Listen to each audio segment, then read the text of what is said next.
Почитувани сограѓани, денес се навршуваат 1100 години од упокојувањето на Свети Климент Охридски. Оној кој е основоположник на македонскиот јазик, на македонската писменост. За жал, денес, на овој голем празник, во нашиот град, имаме луѓе кои што ни упатуваат порака дека македонскиот јазик, македонската писменост, македонскиот народ треба да ги ставиме во позадина. Има луѓе кои што ни упатуваат порака точно од нашиот град, од срцето на Македонија, дека градот ќе ни го прават двојазичен. Затоа ве повикувам сите сограѓани утре во 20 часот на плоштадот Методиј Андонов Ченто.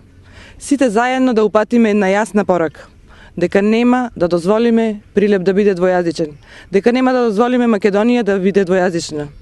Ние сме македонски народ кој што си ја сакаме државата. Ја сакаме Македонија која што во наредните години мора да оди напред.